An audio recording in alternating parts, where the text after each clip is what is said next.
And moving on, alternative countermeasures for oil spills. So we have seen about the containment and recovery methods, and apart from the methods of booms, skimmers, sorbents, there are other methods too. Several methods exist for containing this and cleaning up oil spills in aquatic environments. The chemical and biological treatment of oil can be used in place where mechanical methods, especially in areas where untreated oil may reach shorelines and sensitive habitats where cleanup becomes difficult and environmentally damaging. Alternative treatment typically involves adding chemicals or biological agents to spilled oil and also includes in situ burning. So apart from those what we have already seen, we are going to take into consideration about the chemical and biological methods. Chemical and biological methods, along with the another method which is called in situ burning. In situ burning means burning at the place itself. So two types of substances commonly used in responding to an oil spill are, first one is the dispersing agent, second thing is the biological agent. So what is meant by this dispersing agent? So dispersing agents are also called as dispersants, are chemicals that contain surfactants or compounds that act to break liquid substances such as oil into small droplets. In case of oil spill, these droplets disperse into the water column where they are subjected to natural process such as wind, waves and currents that help to break down further. This helps to clear oil from the water surface, making it less likely that the oil slick will reach the shoreline. So once an oil spill has happened, they can use this dispersing agent. So what are dispersing agents? These are nothing but the surfactants. So surfactants, or you can simply call them as dispersants. So what usually happens is the oil doesn't mix with water because of the variation in their densities. So this oil can continue to be present on the surface and will reach the shoreline, but we do not want that to happen. So what can be used is, by the spraying of this dispersing agent, what will happen? They will tend to, as you can see, once the dispersant is sprayed using aircraft, what will happen? The oil slick that is present on the surface will tend to break down into smaller compounds. We will come to that in detail. The effectiveness of a dispersant is determined by the composition of oil in which it is being used to treat and the method and rate at which dispersant is applied. Heavy crude oils do not disperse as well as light to medium weight oils. Dispersant are most effective when applied immediately following a spill before the lightest components in the oil have evaporated. So what is happening? The surfactant or the dispersant will be effective from the heavy, or will the effect of this dispersant will vary on the heavy crude oils when compared to that light and medium. So it will be more effective on light and medium when compared to that of the heavy crude oils, and it will be effective only if it is applied immediately after the oil spill has happened. Environmental factors including water salinity and temperature and conditions at sea influence the effectiveness of dispersants. Studies have shown that many dispersants work best at salinity levels close to that of normal seawater, while dispersants can work in cold water. They work best in warm water. So what is happening in this? You can see when initially it is sprayed, dispersant are sprayed, it will lead to initial dispersion. Then once those components will break down and reach into the undersurface of water, they will undergo colonization by bacteria, and slowly the bacterial degradation will start, and by a period of 4 weeks again this protozoa nematodes will also take in and totally degrade the oil spill. And we will see how this is happening. So assume that this is the oil spill. It is the oil spill. This is the water. This is water, and this is the surfactant or dispersant. So once this dispersant is sprayed, Okay, so it will be having, the dispersant will form structures which are similar to, which are called as micelles or micelles, where you can see when a detergent is used. So if at all an oil stain is there, if you wash with water, the oil stain will not move off from the cloth. But if you want the oil stain to be moved off from the cloth, you are going to use a soap or detergent. And how does the soap or detergent function? It is by the formation of micelles or micelles. So this detergent will have two components. One is the hydrophobic and the other is hydrophilic.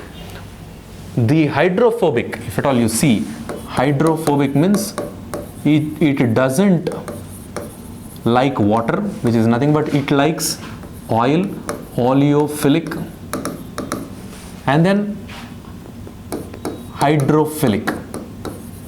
Hydrophilic means which it loves water. So what happens, this oil component, as you can see in the next image, this oil and water, as you spray the surfactants or the dispersants, this red part is the hydrophilic, means it is loving water, so it binds towards the water side, and the tail part is hydrophobic, or it loves oil, that's what it is present towards the oil side. So this, by the movement of the waves over a period of time, what happens is this hydrophobic side will bind to the oil, that is a small fragment of oil in the center, as you can see in the image here, and it will lead to breakdown of the oil into much smaller components, and it will start dissolving in water because of the hydrophilic side of the surfactants or dispersants, and thereby which slowly it will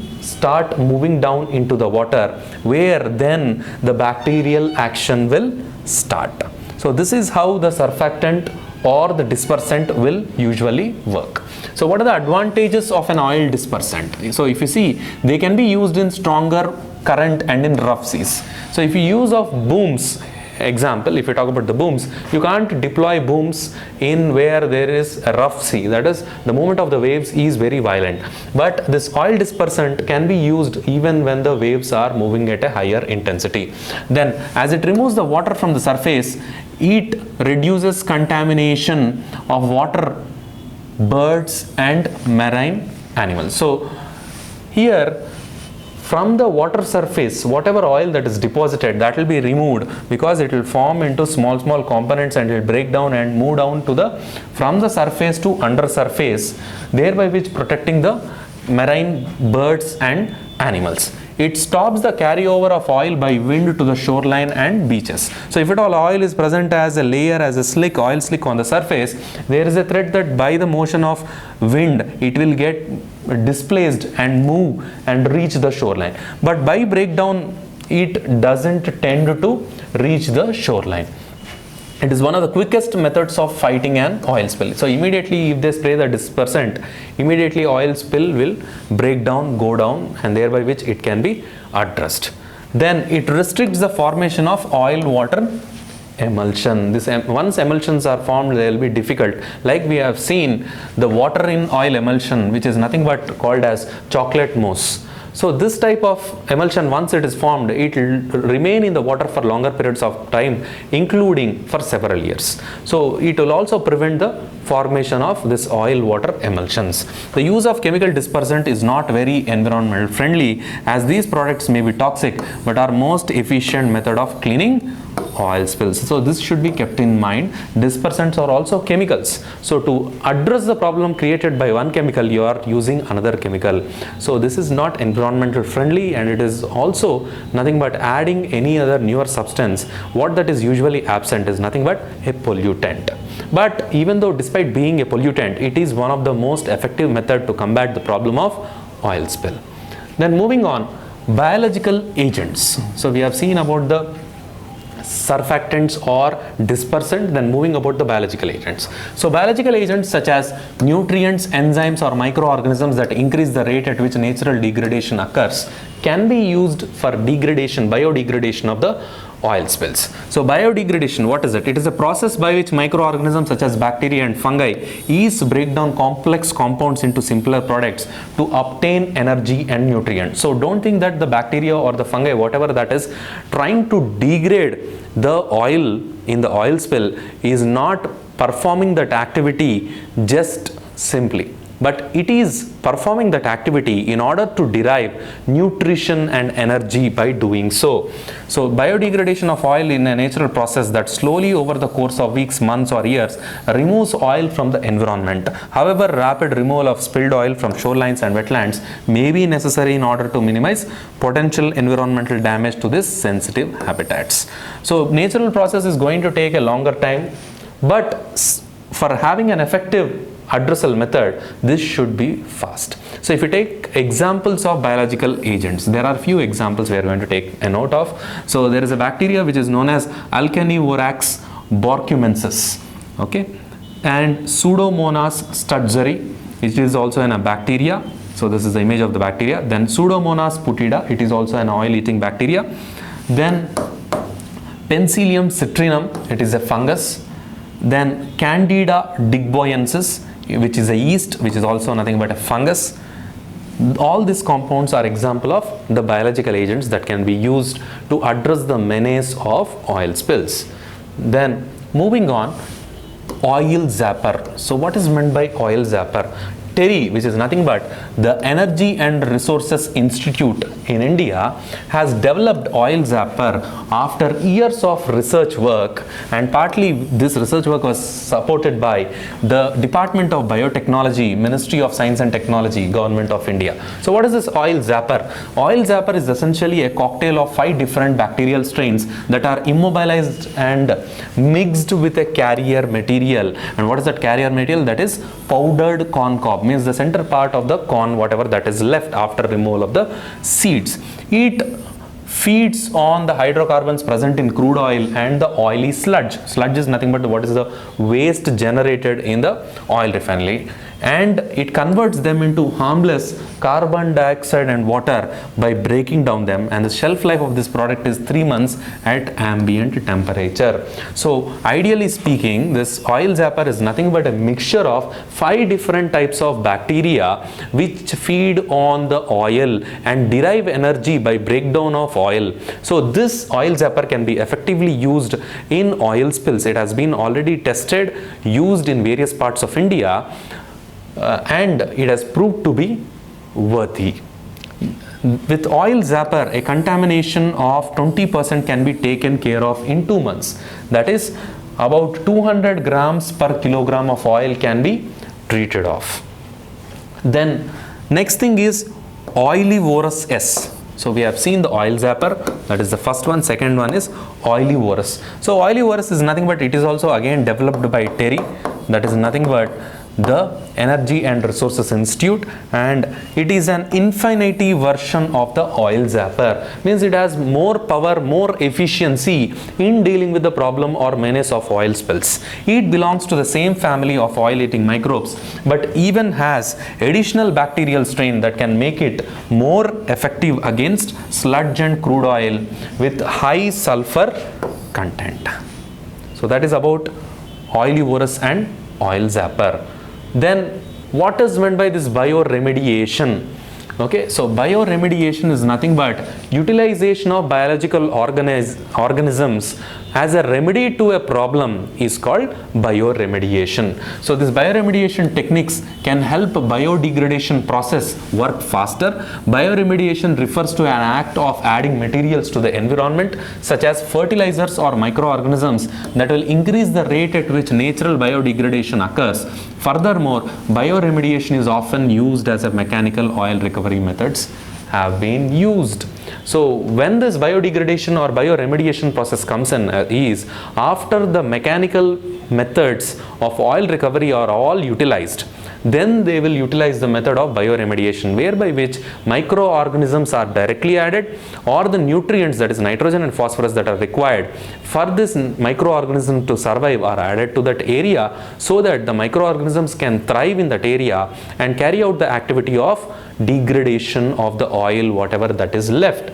So two bioremediation approaches have been used in oil spill cleanups. And what are they? So first one is biostimulation, and the second thing is bioaugmentation. So what is meant by this biostimulation?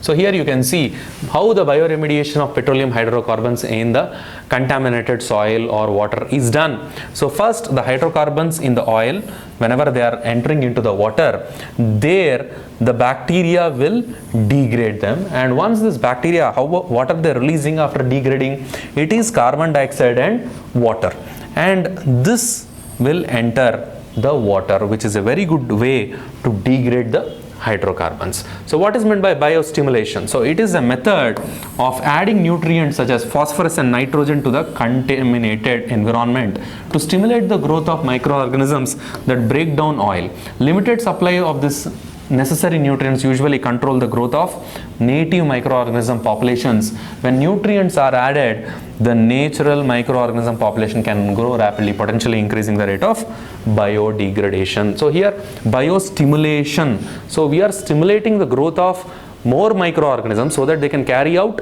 the activity of the biodegradation. So for microorganisms to grow, they need the very important nutrients, that is nitrogen and phosphorus. Nitrogen and phosphorus. So nitrogen and phosphorus are present in usually the fertilizers NPK, we know that, nitrogen, phosphorus and potassium. So these fertilizers are added as a stimulant. It will work as a stimulant for the microorganisms, whereby which more microorganisms grow. Whenever more microorganisms are growing because of abundant supply of the food reserves or the nutrients in the soil, they tend to carry out the biodegradation activity. Then the next one is bioaugmentation. So what is bioaugmentation? You are augmenting, means you are increasing whatever that is available. So naturally in soil there is a type of bacteria that is available that is capable of degrading the oil spill. You are augmenting that bacteria by adding furthermore bacteria which is not usually present in that soil, in that locality, to carry out the degradation process. So what is it is? Bioaugmentation is the addition of microorganisms to the existing native oil degrading population. Sometimes species of bacteria that do not naturally exist in an area will be added to the native population. So that is all about the biodegradation, that is bioremediation. We have seen biostimulation and bioaugmentation. Then other measures. So apart from this dispersant and the biological methods, that is the chemical and the biological methods, what other methods are available?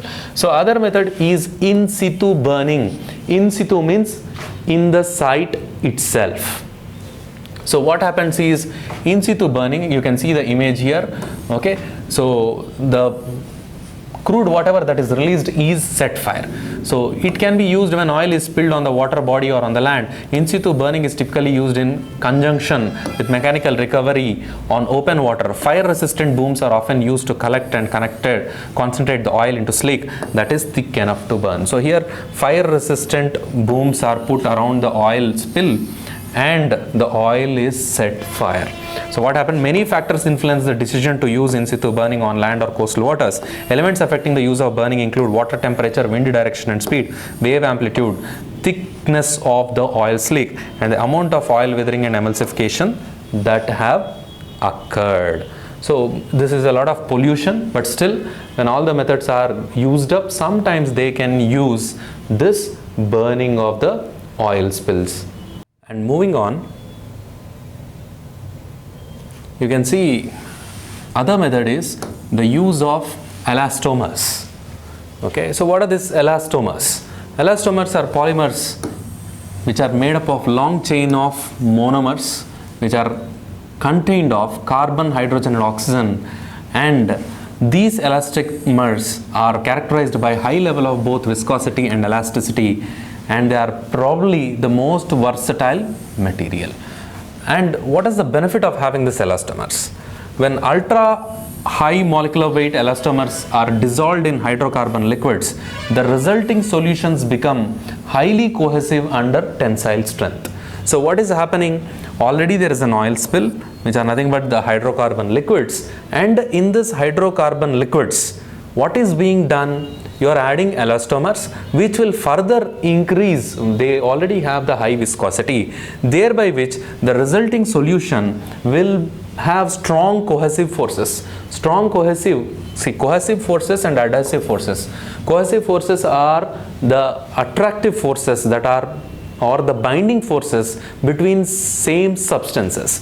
Elastomers, you can see the chemical composition made up of carbon, hydrogen, oxygen. The oils, you can see the composition made up of hydrocarbon. So that's what the attractive force or the binding force between them is called the cohesive force. So the cohesive force increases and the tensile strength, under tensile strength, and this effect increases with increasing molecular weight and concentration of the polymer, decreasing temperature and increasing viscosity of the liquid. And what are the benefits by adding this elastomers? The benefits derived from using ultra high molecular weight elastomers in oil spill response and removal activities are increased resistance to spreading, automatic separation of oil and water at the skimmers, and increased capacity of skimmer devices. So ultimate aim is the containment and recovery of the oil.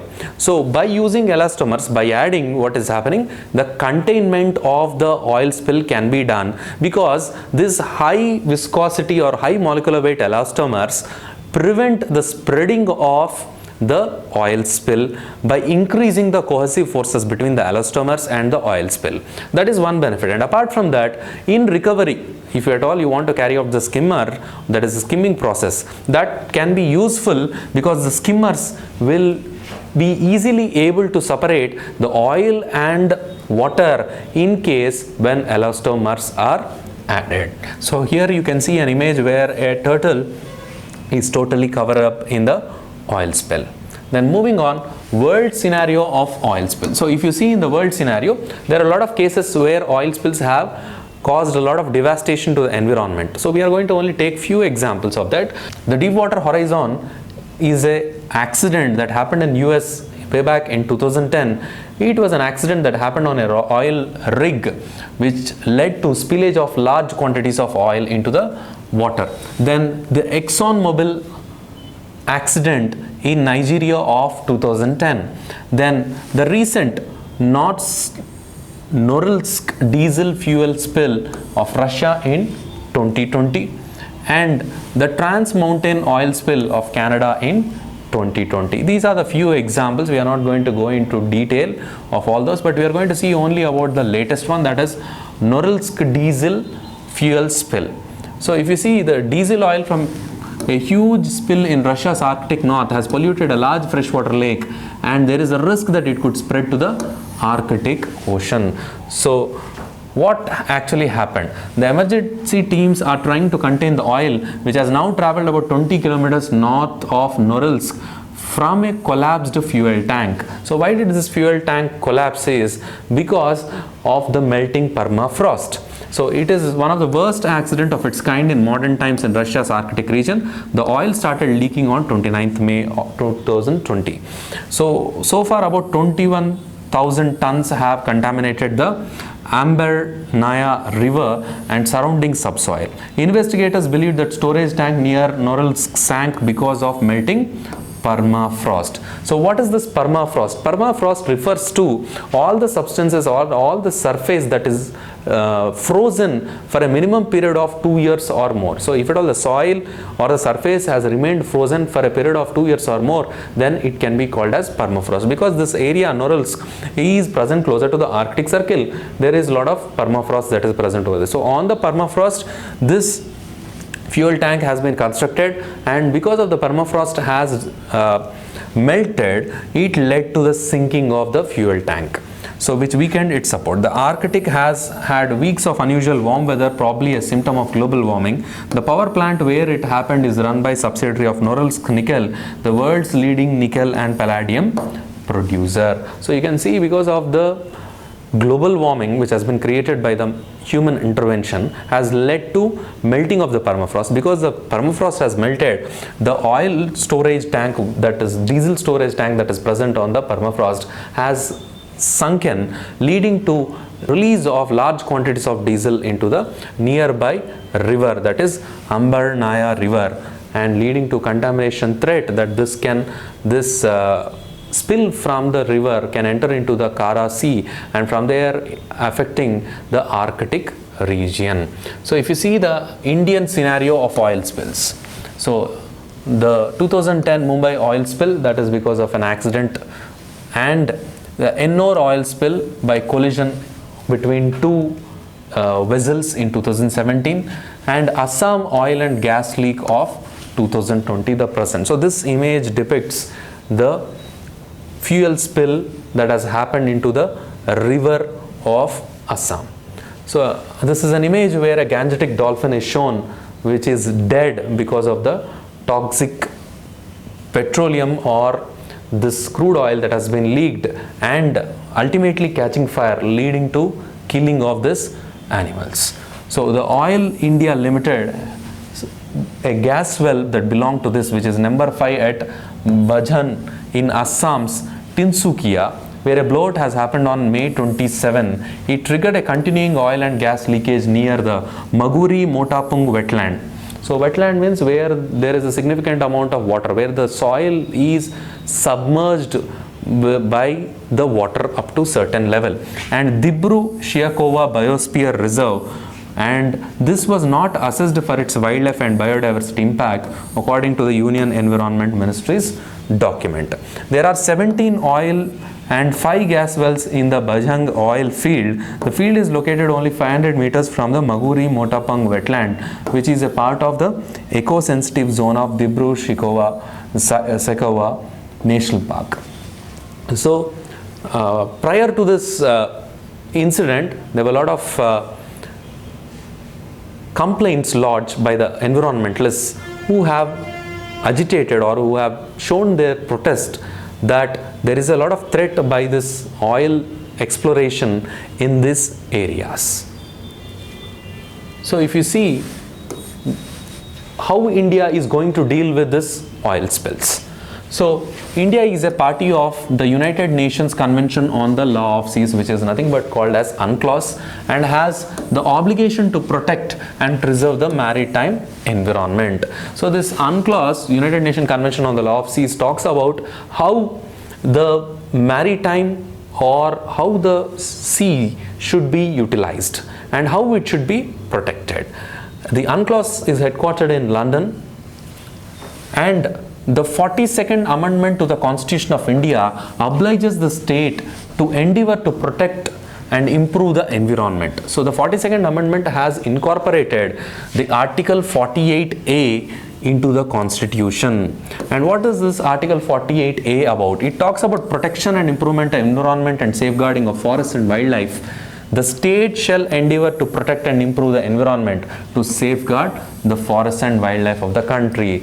So if at all you want to improve the environment, how can you improve that? By addressing the problem if at all there is an oil spill. So India, because it is a part of both UNCLOS and it has a constitutional liability under Article 48A, it has developed a plan which is called as National Oil Spill Disaster Contingency Plan. So it is also as NOSDCP.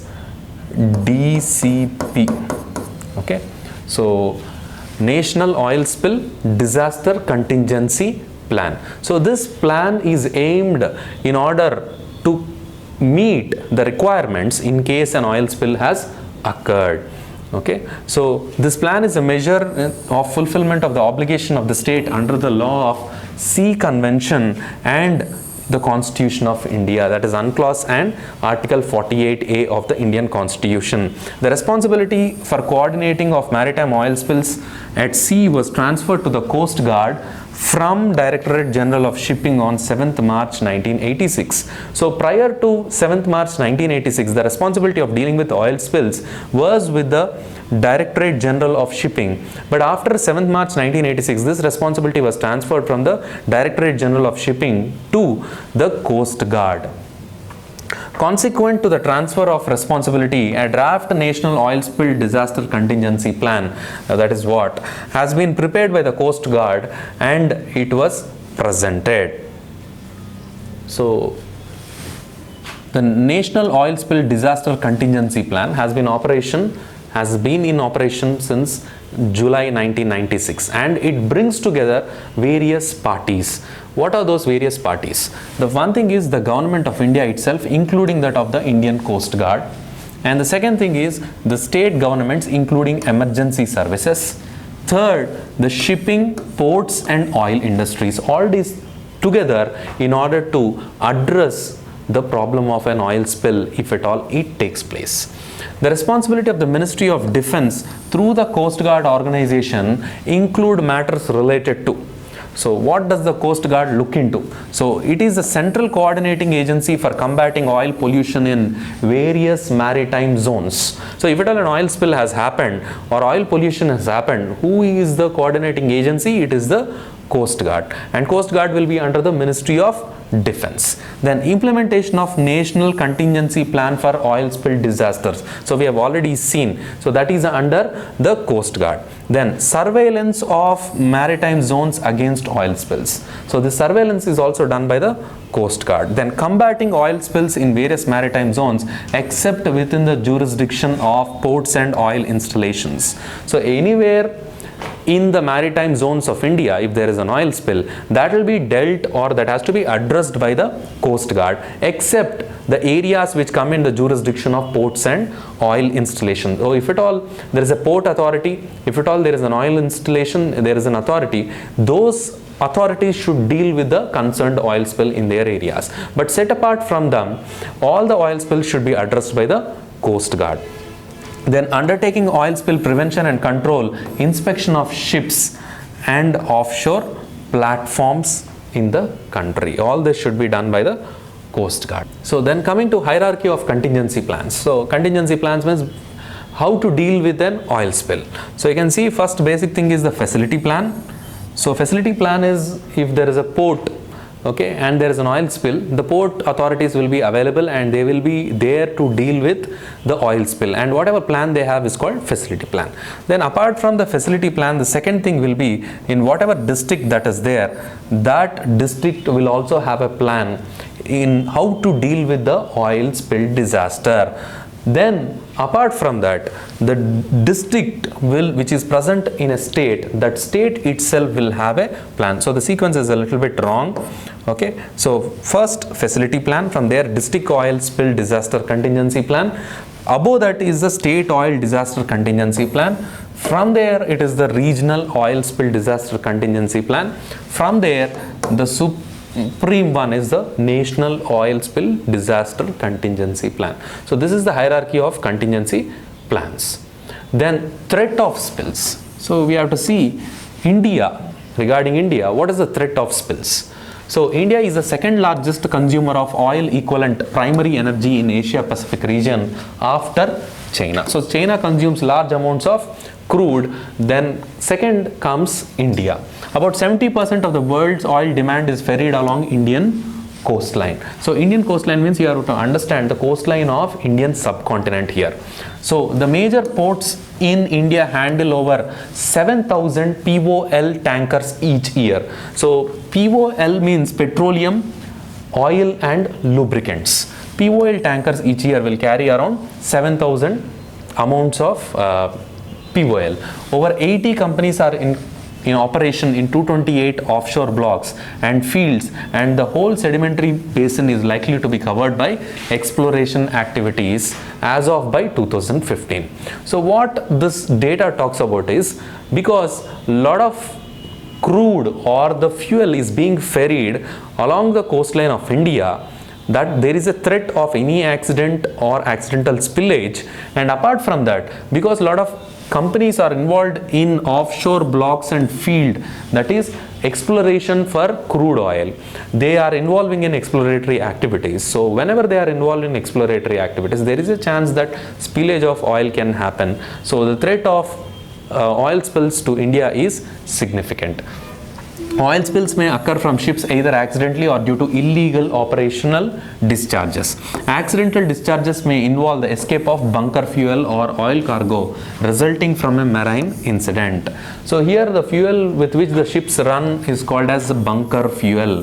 So this is relatively thicker, highly viscous when compared with the diesel and petrol. So oil spills may also be caused by accidental discharges from petroleum terminals and facilities and offshore petroleum exploration and production industry. The threat is largely a function of the types of oils and bunkers and operational issues such as the degree of navigational hazards, weather, shipping density. So any type of accident can occur whenever all this activity is related to the movement of crude or petroleum products through ships is usually being done. Then these chemicals can enter the marine environment, and once they enter, as a result of accidental or deliberate release, the mechanical faults in chemicals will lead to the natural disasters, human error or due to technical and mechanical faults in chemical transfer and storage equipment. Intentional releases could lead to dumping of chemical waste as an act of war or terrorism. Incidents involved in the collisions, fire, explosion can also lead to release of oil, that is leading to oil spills. Then this National Oil Spill Disaster Contingency Plan, it also covers all incidents in any part of the sea or inland that are likely to affect the maritime zones of India. That includes the territorial waters and exclusive economic zone of India as detailed in the figure, and high seas where an oil or chemical spill has the potential to impact Indian interests in maritime zones of India. So here you have to see this National Oil Spill Disaster Contingency Plan is not only going to deal with certain disasters that will happen within the territorial waters of India, but also it is going to extend all the way till the exclusive economic zone of India and also in high seas. So if at all any chemical disaster or especially the oil spill happens, that will be dealt by the National Oil Spill Disaster Contingency Plan that can be addressed. And here this plan is even capable of addressing almost a spill to the size of 10,000 tons of oil. Then moving on, international conventions. So if India is going to be ready, or India has a plan that is going to address the problem of oil spill, that should be at an international level, that it should meet the international standards. So for that, as you can see, India has been an active member at International Maritime Organization as it has joined this IMO in 1959, and it is involved in development and implementation of many IMO conventions that specifically address pollution from ships.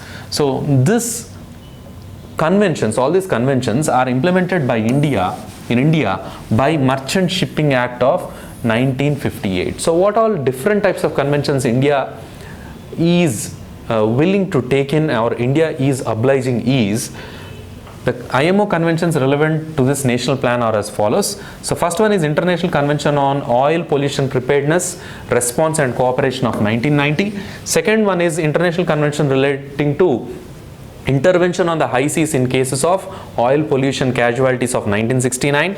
Then International Convention on Salvage, that is if at all any ship has been sunk, how to salvage, and whenever salvage is happening, if at all any crude or the bunker oil is there, that will be released into the water, and again that will lead to an oil spill. Then Wreck Removal Convention, again if there is an accident, the wreck has to be removed. Then International Convention on Civil Liability for Oil Pollution Damage of 1992. If at all there is an oil spill, who is liable to pay the money for the damages that are caused by the spill? That will be addressed by this international convention. Then International Convention on Civil Liability for Bunker Oil Pollution Damage. So same bunker oil means that is released from the ships. Then Convention on the Prevention of Marine Pollution by Dumping of Waste and Other Matter. Then the Hong Kong International Convention for the Safe and Environmentally Sound Recycling of Ships. So India has also ratified this convention. So because India is one of the active countries where shipwrecking industry is taking place, and whenever shipwrecking industry is taking place, the governments should take into consideration about abiding or adhering to the proper guidelines to prevent environmental pollution. Then the jurisdiction. So what areas will be coming under the state government and what areas will come under the central government? So in keeping with the Law of Sea Convention, that is UNCLOS, India's jurisdiction under Maritime Zones of India Act 1976 extends over the exclusive economic zone up to 200 nautical miles seaward to the baseline, and to the territorial sea extends to 12 nautical miles from the baseline. So if you see, you have to have an understanding about the territorial sea, contiguous zone, exclusive economic zone, and international waters.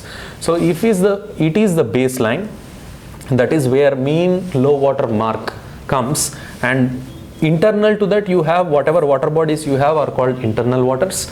And starting from the baseline, if you see up to 12 nautical miles, that zone A is called as territorial sea. Up to 12 nautical miles it is called territorial sea. And starting from 12 nautical miles to 24 nautical miles, that zone is called contiguous zone. So 12, this is totally till 12 nautical miles. So this is 12 to 24 nautical miles. Then if you talk about the exclusive economic zone, so exclusive economic zone starts from all the way from this baseline till 200 nautical miles. 200 nautical miles. This is the exclusive economic zone.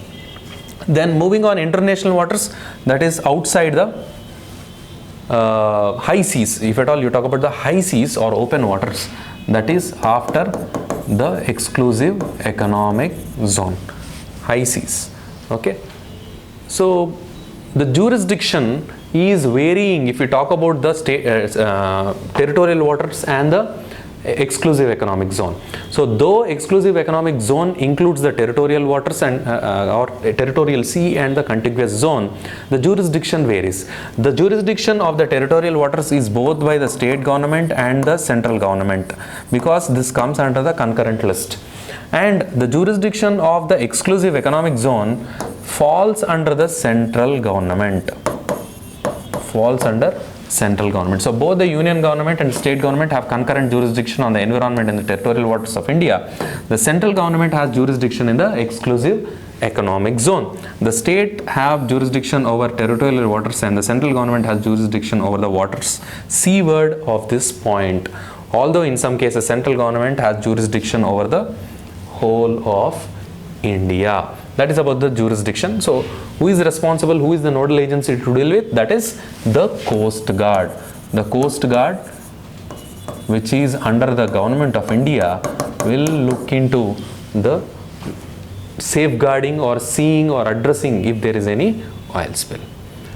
Then moving on, response techniques. So under this National Oil Spill Disaster Contingency Plan, there are few response techniques developed under this contingency plan. We are going to see what are those response techniques.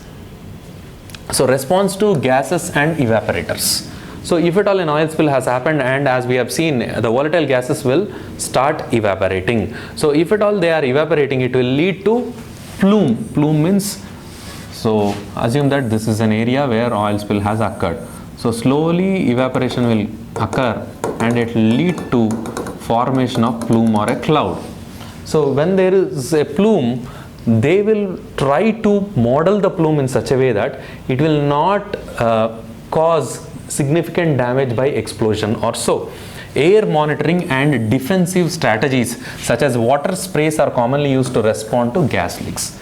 So if at all any gas leak has happened, not only this onto the by evaporating, but simply gas leak has happened, they are going to spray the water, that is by when applied as fine droplet as a mist and in calm conditions, they can knock down water soluble gases, stop or steer or disperse sparingly soluble or insoluble gas clouds by significantly reducing the risk of fire and explosion in flammable clouds of gases by cooling hot surfaces and putting out sparks and suppressing flame. When applying water sprays, it is also important to aware of the consequences of high volume of water that is getting wasted, and in extreme cases contributing to instability of the vessel. So you want to address the problem of this plume that is being created, lot of vapor that is created, and for that you can spray water. But if it is a limited water body, if you keep on spraying, you are adding large amounts of water and thereby which increasing the contamination of the water with the oil. Then responsive to floating chemicals. As we have already seen, if the floating chemical is floating on the surface, you want to do the containment and recovery. And for that process, they will carry out all the things that we have already discussed. So a chemical that floats on the water surface will spread and form a large contact surface with the air. Depending on its vapor pressure, it may evaporate and give rise to vapor cloud above the slick, same like this. Monitoring of air concentration is important in these situations to assess fire and explosion risk and health risk. The selection of response techniques must take account of these hazards and overall objective of response. It is possible to attempt to contain and recover spills on floaters, but not only on substances that evaporate or dissolve slowly. So simply the techniques like booms, then skimmers, then sorbents, emulsifiers, okay, as surfactants or dispersal agents, all this can be used.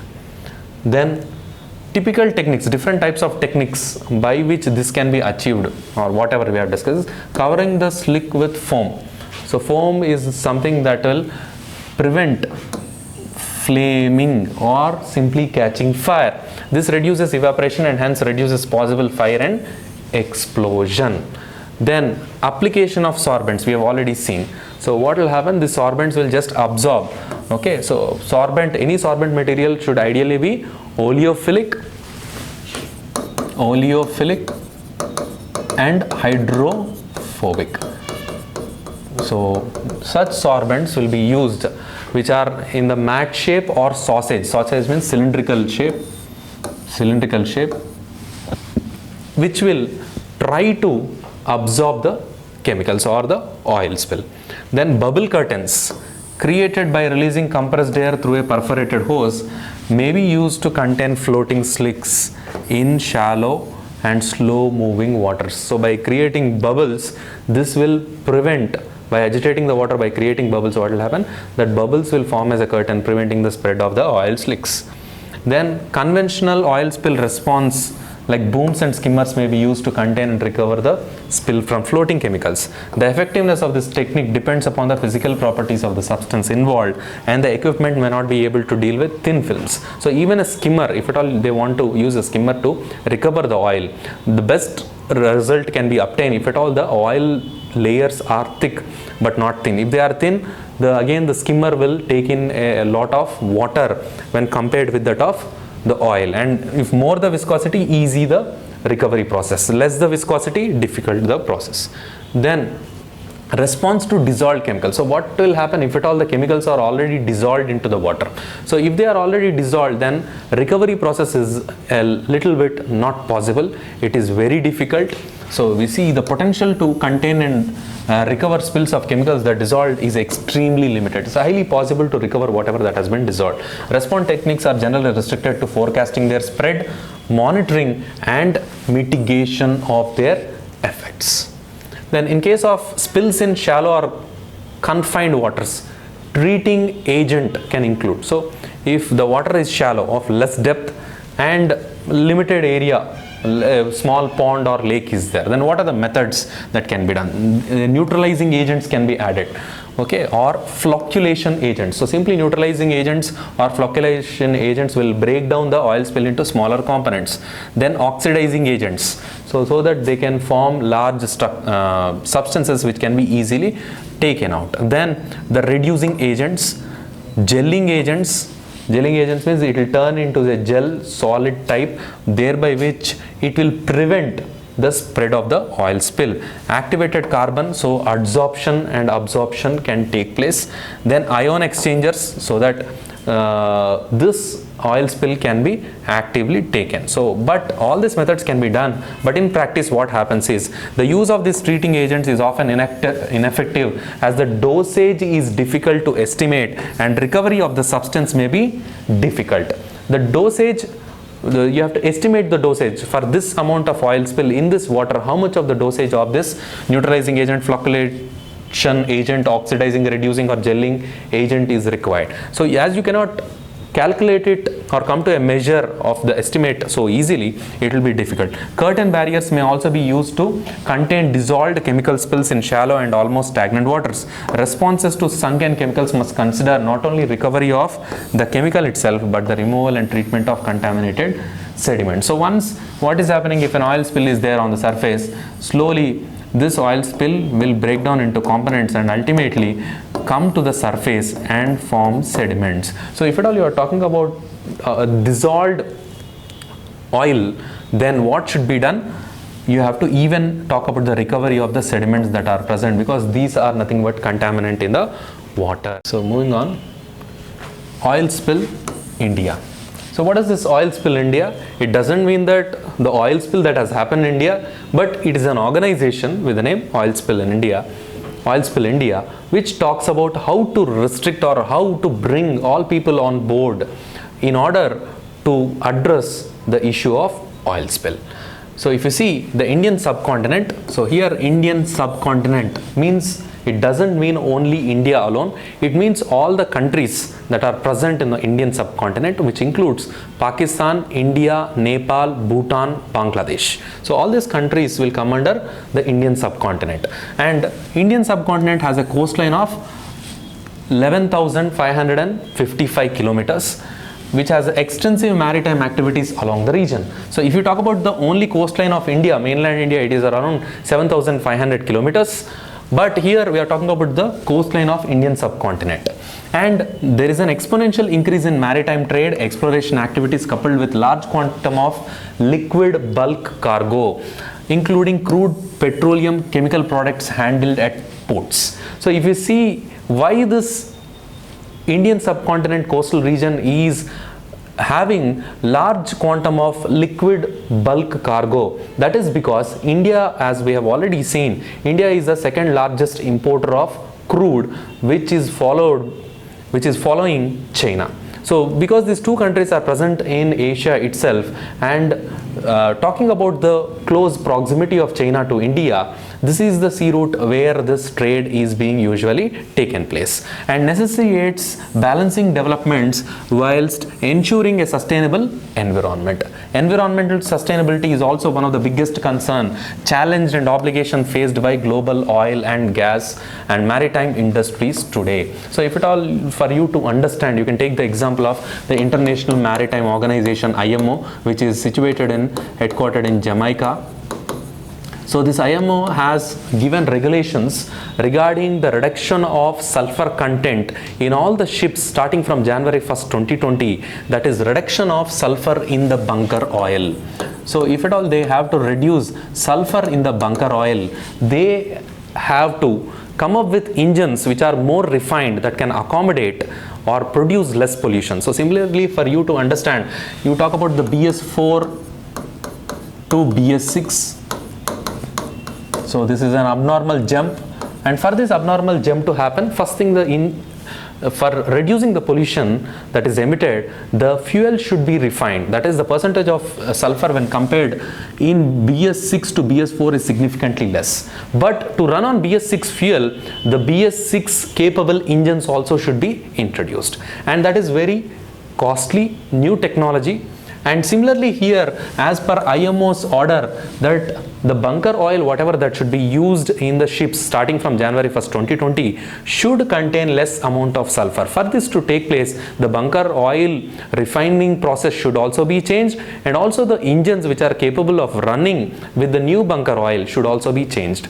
So that is how the modern advancement is being done in the maritime industry, which is looking for environmental sustainability, and it is of even more significant in Indian subcontinent, considering its coastline and maritime ecosystems which support the life livelihood of hundreds of millions of persons and contributes to the regional economy through flourishing industry like tourism, shipping, fisheries and energy, whilst being the foundation of its distinct flora and fauna. You know the concept of blue economy. So blue economy talks about the sustainability of the oceans, and thereby which through the seas and oceans the economy is thriving. So that is how that India is dependent, or the region of Indian subcontinent is dependent. And when that dependency is there, the oil spill in India, that is OSI 2020, what it talks about is, it aims to be the region's flagship industry forum, outlining the commitment of stakeholders to collaborate with governments, regulators, operators and global industry in addressing the common challenges. That is a confluence of great minds. The forum will also provide an opportunity to comprehensively review policy frameworks, global trends and disruptive innovations, recent case studies, and which includes methodologies, techniques and models used for combating oil spills of any kind and source. So here you have to understand oil spill India, main thing is it wants to combat oil spills in the area of Indian subcontinent. So this oil spill India, that is Oil Spill India 2020, is going to have its 6th international conference and exhibition, that is dated 23rd and 24th September 2020 in Mumbai. And the theme of this conference is commitment, synergy and excellence. So the theme hasn't changed from several years, the theme is same, but you have to see that this is a leading global forum on spill, salvage, wreck removal, response and mitigation. So this Oil Spill India was founded in 2011 and it's headquartered in Goa, India, and it is in association with ONGC and Indian Coast Guard. So apart from this, we have already covered this one of the IMO's convention, that is International Convention on Oil Pollution Preparedness, Response and Cooperation. So what is this? In July 1989, a conference of leading industrial nations in Paris called upon IMO, that is International Maritime Organization, to develop further measures to prevent pollution from ships. So in coordination or in line with this only, that IMO giving guidelines of change in bunker oil with less sulfur can be taken into consideration. This call was endorsed by IMO, and a year later a draft convention aimed at providing global framework for international cooperation in combating major incidents or threats of marine pollution. So here you have to understand that oil spills are nothing but marine pollution, and parties to the international convention are required to establish measures for dealing with pollution incidents either nationally or in cooperation with each other. And this convention came into force in 1995. Ships are required to carry a shipboard oil pollution emergency plan. So every ship that is moving on the ocean should have its own oil pollution emergency plan in case if an oil spill is there, how to deal with it. And operators of offshore units should also be parties and are required to have oil pollution emergency plan of similar arrangements. Then the ships are also required to report incidents of pollution to coastal authorities. And you can see the parties of the convention are also required to provide assistance to others in the event of pollution emergency. So this convention provides for IMO to play an important coordinating role, and a protocol of this OPRC relating to hazardous and noxious substances was also adopted in 2000. And here talking about the other convention, that is also an IMO convention, it is International Convention on Civil Liability of Bunker Oil Pollution Damage. So this talks about the effective compensation for damage caused by oil spills, and it was ratified by India in the year 2015. And the Hong Kong International Convention for Safe and Environmentally Sound Recycling of Ship, which was done in the year 2009, was also ratified by India in the year 2019. So India has ratified both the Bunker Convention and the Hong Kong Convention, and this Hong Kong Convention is about the recycling of ship, as we have already seen. And as India is one of the important countries, almost totally making up to 40% of the global shipwrecking industries, in India, Bangladesh and so on. India has significant shipwrecking industries in Mumbai. So once India has ratified this Hong Kong Convention, it also takes into consideration with abiding to the global standards of preventing release of any noxious substances or the bunker oil into the water. Then this is all about the topic of oil spills. We are going to take some few sample questions so that you will understand. So first one is, which of the following method cannot be used in oil spill management? So which method is not suitable to deal with a oil spill? So first option is bioremediation. So as we can see, we have already discussed about bioremediation. It can be done, but bioremediation is done after the mechanical process of oil recovery is done. So bioremediation is the use of fungus, virus or yeast for dealing with the oil spill. Then magnetic nanoparticles. So we did not discuss about magnetic nanoparticles. So but magnetic nanoparticles are also capable of using or absorbing lot of oil that is present in the oil spill. This magnetic nanoparticles have high absorption capability and thus they can be employed. It is an emerging technology and they can be employed in dealing with oil spills. So bioremediation can be done, magnetic nanoparticles can be used, and emulsifiers. We have seen about the emulsification, that is use of surfactants can be done, whereby which the oil spill can be dealt with. So this also can be done. So the answer, the question was asked about cannot. So the answer is none. Okay.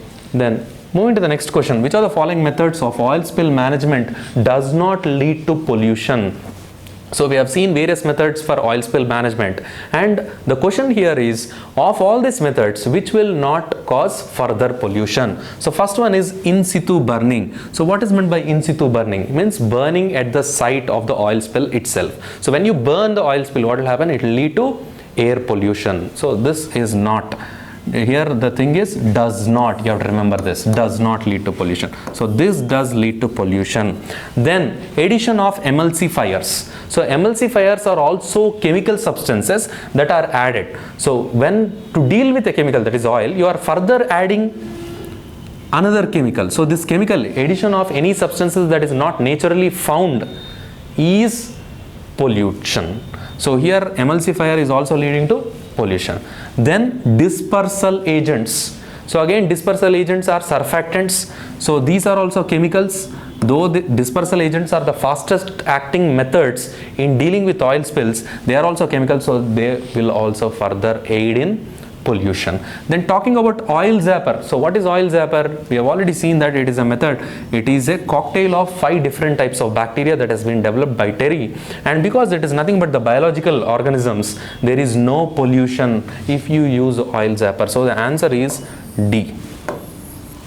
The next is, which of the following statements regarding oil spills is true? So first statement, we are going to see which of the statement regarding oil spills is true. So first one, oil spills never lead to soil pollution. So do oil spills lead to soil pollution or not? So if at all the oil spill is happening in the ocean and over a period of time, because of the waves, the oil spill is moving onto the shore, then whatever soil that is present in the shore will imbibe, the soil will imbibe the oil and it will degrade the quality of oil. And if not, if the oil spill has happened and slowly if the oil spill undergoes weathering and certain oil components will lead to the surface or form sediments on the seabed, that will also degrade the soil of the seabed. So oil spills never, so this is false, they lead to soil pollution. Then second, oil spills have long-term impacts when left by themselves. So we have already seen that if oil spills, even though they are treated upon, they have long-term effects. And here we are telling, if not treated, if left by themselves, yes, they definitely have long-term impacts when left by themselves. They can enter the food chains, they can cause long-term impacts on the birds, animals, crops, soil, and even humans. Then NMDA is the nodal agency to deal with oil spills in India. So what is NMDA? This has to be rephrased as NDMA. So NDMA, that is NDMA is the nodal agency to deal with oil spills in India. NDMA is National Disaster Management Authority. So we have already seen that the nodal agency that is responsible for dealing with oil spills is the Coast Guard, the Indian Coast Guard. So this option is wrong. NDMA is not the nodal agency to deal with oil spills in India. But NDMA has certain guidelines to deal with the chemical pollution in India. Then oil spills can damage the mangroves. We have already seen, yes, oil spills do damage the mangroves, so this statement is also correct. So the mangroves have pneumatophores and the prop roots, which will provide the tree to stand in the water. If this is a mangrove tree, it will have certain roots which will fix the tree in the water, which are called as prop roots. These are called prop roots, and it will have certain roots which are coming on the surface, which are called pneumatophores, which are helpful for respiration. So this prop roots and the pneumatophores will be damaged because of the oil that will come, and the tree may die. The tissue of the tree may undergo degradation, and subsequently the tree may die. So these two statements are correct. So this is all about the topic of the oil spill. I hope you have understood. If at all you have any doubts, you can post it in your comments. Thank you.